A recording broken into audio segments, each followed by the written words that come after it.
Today, I want to talk about the process of becoming a police officer in the United States. As a result of the current legitimacy crisis in policing, agencies are struggling to recruit qualified candidates. And policing needs transformational change, and it begins with who agencies hire to protect and serve our communities.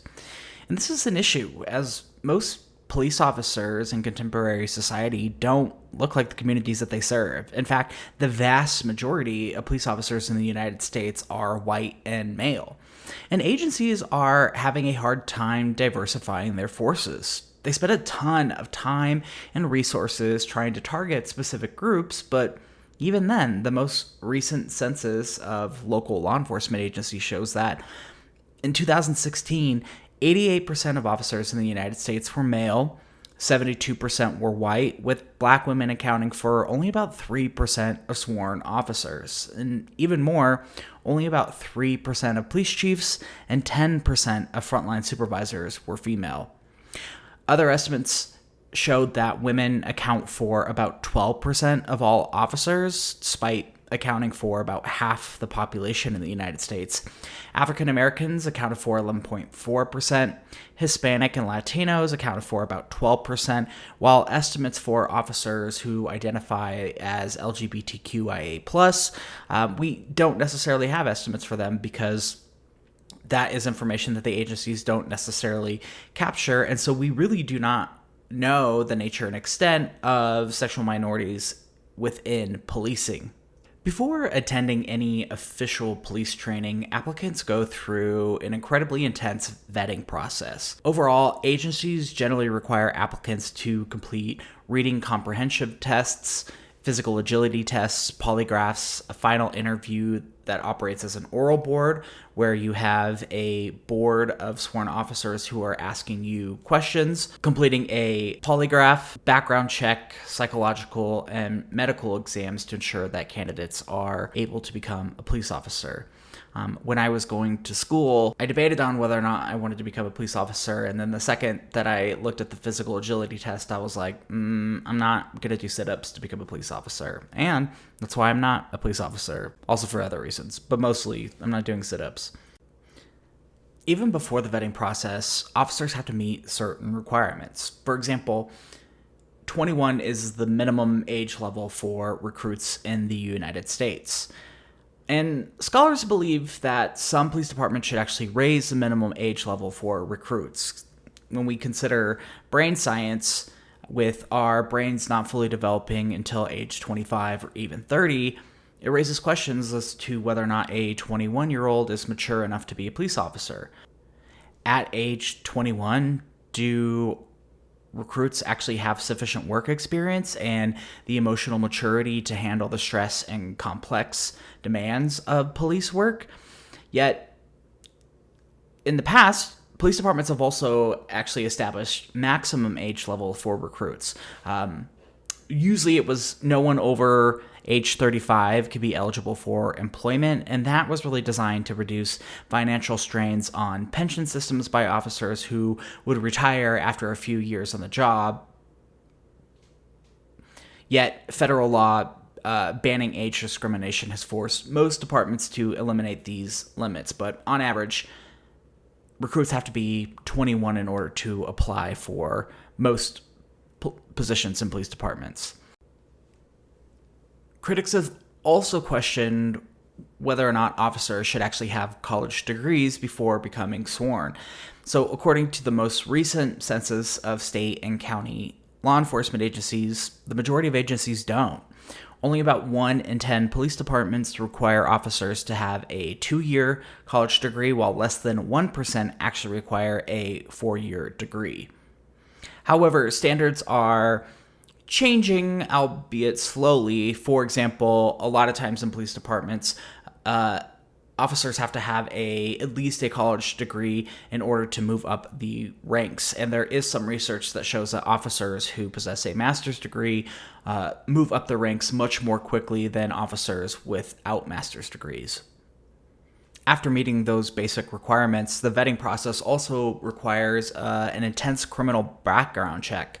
And the purpose of the background check really rests on this idea that recruits who have criminal histories may potentially create a liability issues due to a lack of ethical standards. Yet, on the other hand, some critics say that, everyone engages in criminal behaviors, and really the only difference between those with criminal backgrounds and those without is that those who do have criminal histories are the ones who got caught. And the reality is that no one is perfect, and police departments recognize this.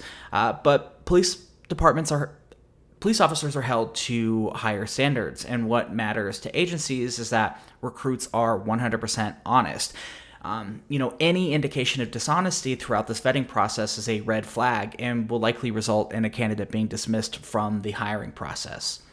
And so when it comes to backgrounds, a lot of experts suggest using a variable standard, such as looking at the nature, extent, and timing of a recruit's criminal record. So, for example, is it a misdemeanor versus felony?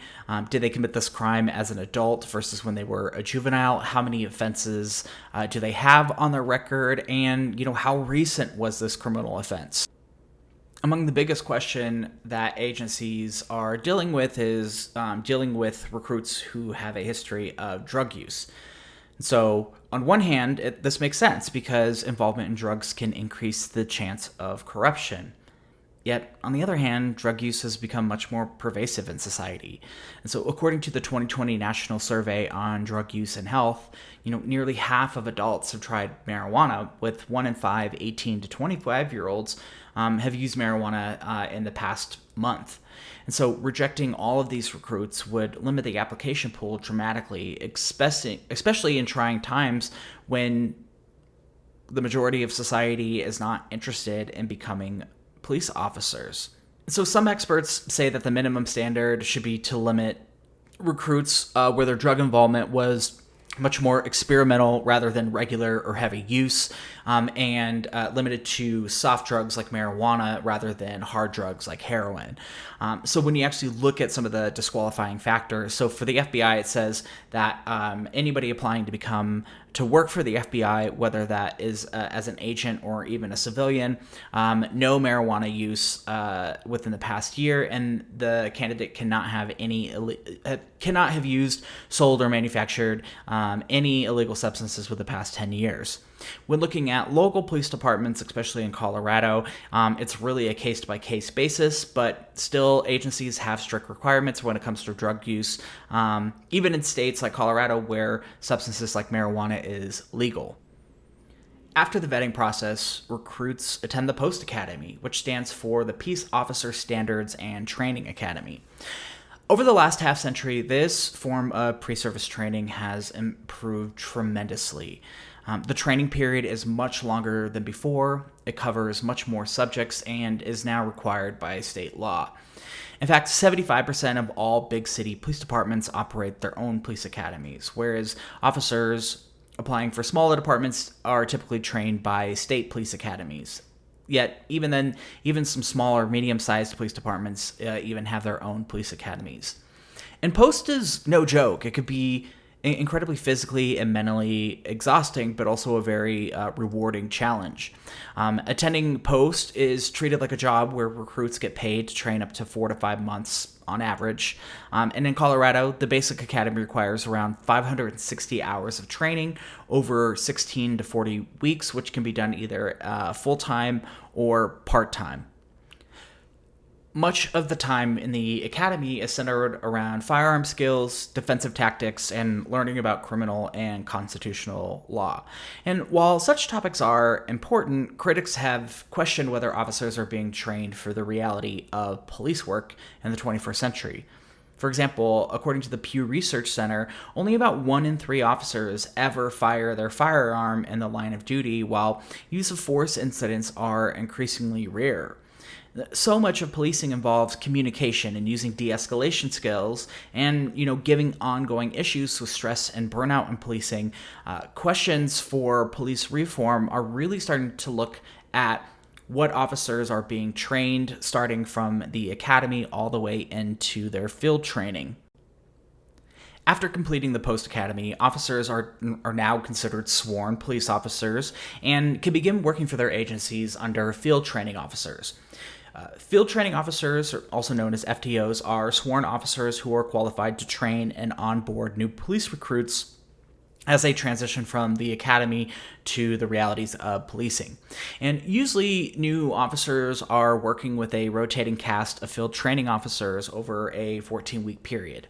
And each field training officer completes weekly evaluations of the officer and reports it to the higher-ups of how well the new officer is doing. And towards the end of field training, new officers enter into what is called a ghost period, where field training officers operate as ghosts who shadow the new officers and really only assist them in times of need. The purpose of this ghost period is to really prepare officers to be able to work on their own and demonstrate their ability to handle calls for service appropriately. And so overall, hiring police officers is a huge investment for agencies. From the vetting process to completing field training requirements is intensive, and becoming an officer takes on average about a year.